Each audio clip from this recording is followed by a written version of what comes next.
Hello everyone and welcome back to the next episode of the Road to the Master series. This is the episode number 84 in which I will analyze the round number 2 from the Prague Open from January.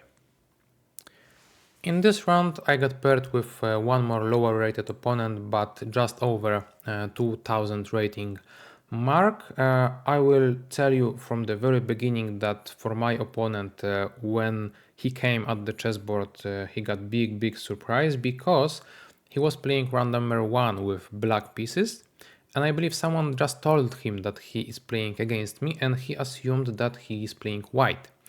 Therefore, he got surprised that he is playing black, he is repeating the colors, and he went into the game completely unprepared. On top of that, in this scenario, instead of sticking to what he knows best, he tried something new against me, maybe trying to escape from the line that I have prepared. But apparently he tricked kind of himself, to be honest. He played French opening, French defense. I chose d4, d5, knight d2. I was debating what is my opponent willing to do, why he played French, because obviously the story I told you at the beginning, he told me after the game, not beforehand, obviously. So I felt, for me, it was like, he prepared French, he has something in it, right? So I need to decide what to do.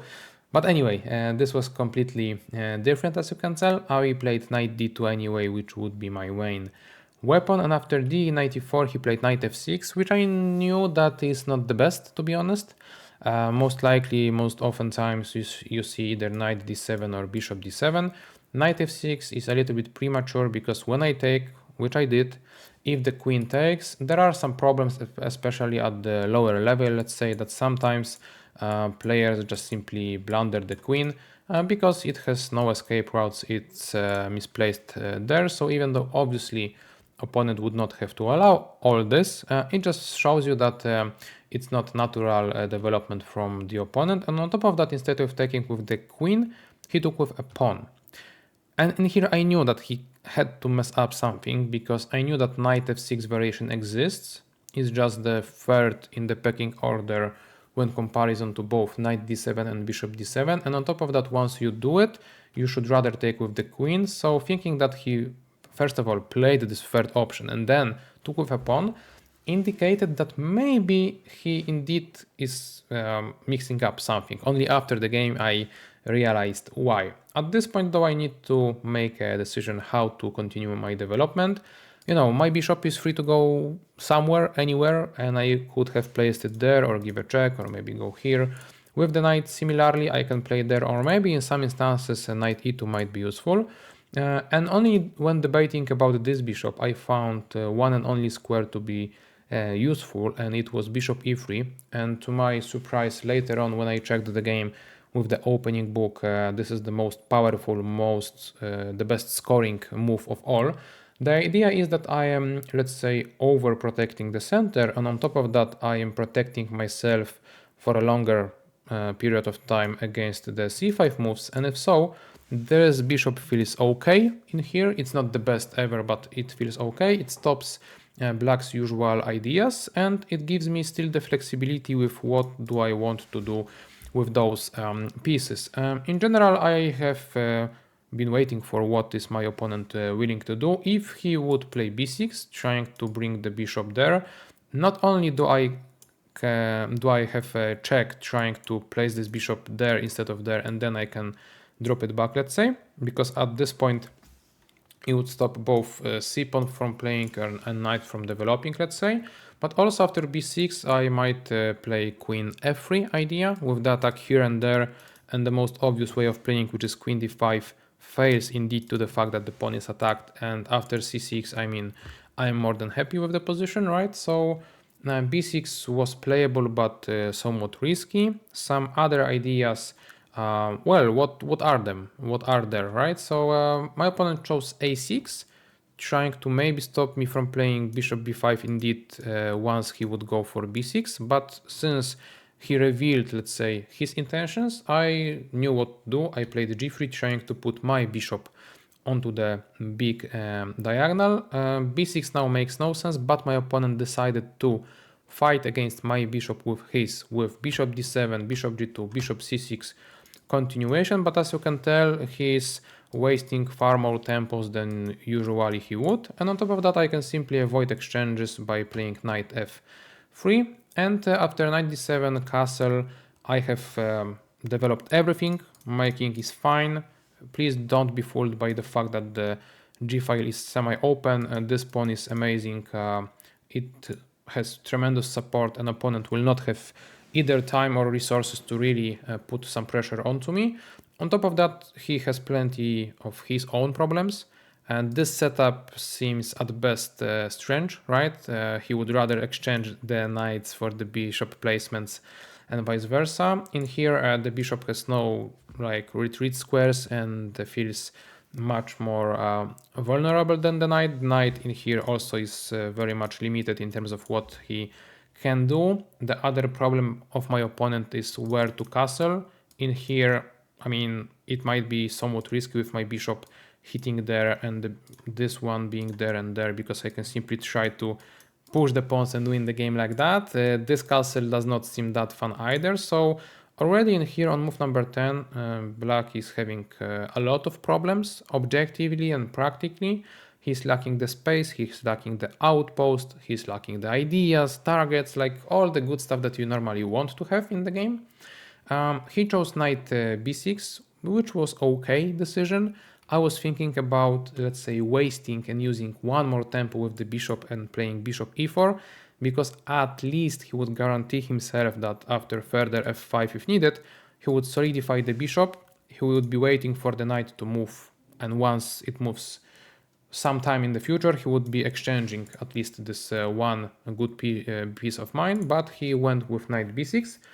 And it was also a fine attempt, to be honest, trying to, put the knight onto the better square, but me, knowing that this jump and this jump might be performed, either one, I am debating which is worse for me and what to do. I knew that with this setup of opponent's pieces, I would like to at some point push c4 and then push the other pawn either to b5 or d5.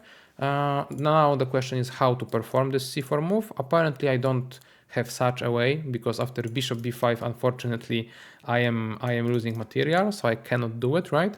And if so, I have to prepare it the other way. And also, maybe I should be scared about this one. So at this point, this is one and maybe only moment in the game that I really had to think, how do I want to continue this better position? And I believe I resolved everything in the best possible way, because I chose b3, trying to stop the knight from jumping to c4 and at the same time preparing c4 itself. And once the knight jumped to the other square of d5, I just dropped back the bishop. I did not allow to lose the bishop pair.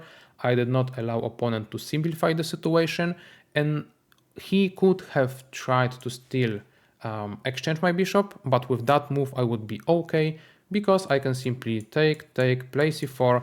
This knight is out of place. a3 simply might make this knight disappear. I mean, I would take it, right? So further simplification like this would just mean that I am completely better. d5 is incoming, opening up the position.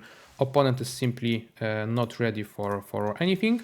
So this would be it. Therefore, after bishop d2, even though bishop b4 screams to be played, opponent would really love to make such a move to at least a little bit lower down the tension. He did not play it, he played b5.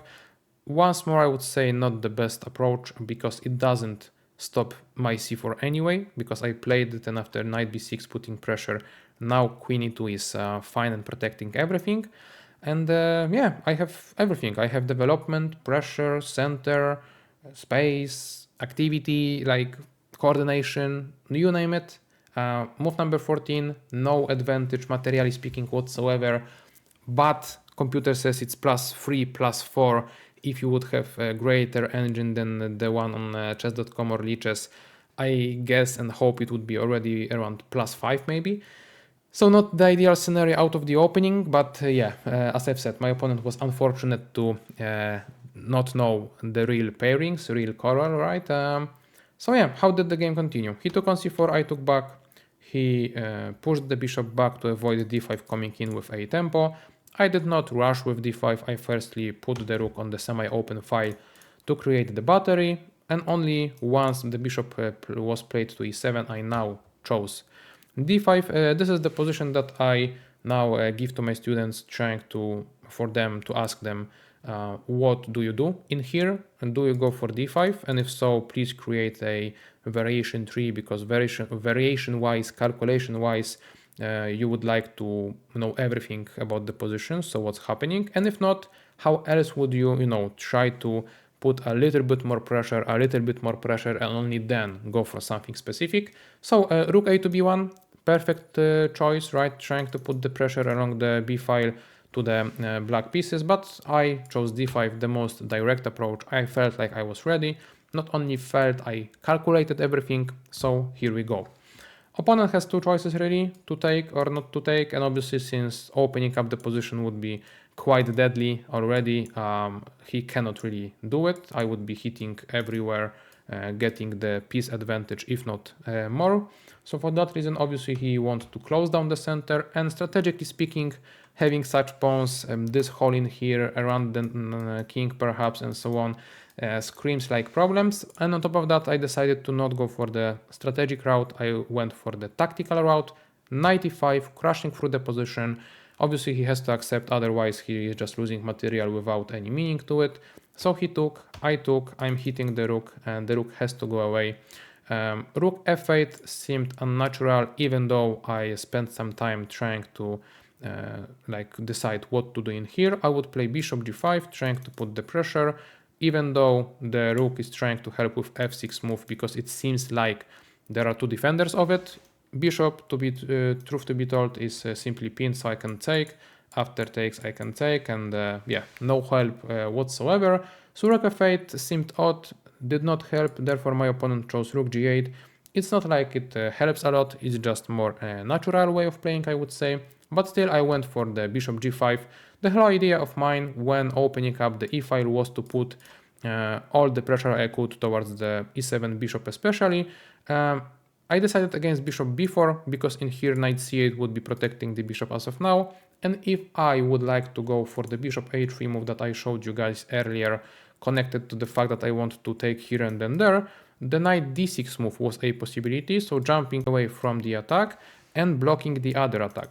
And even though still I should be winning here, and I even started calculating c5 move and then in either d6 or c6, plenty of ideas for me, it was quite a long variation, and in those, the probability of blundering something is higher, because in the variation I chose in the game it was like 1%, in here it would be like 5%, so still not a lot, but I didn't want to give my opponent any chances, so I played bishop g5 because in the similar scenario, knight c8, bishop h3, I mean knight d6 makes no sense because it's not blocking anything, I attacked the bishop from this side, right? So I'm fine.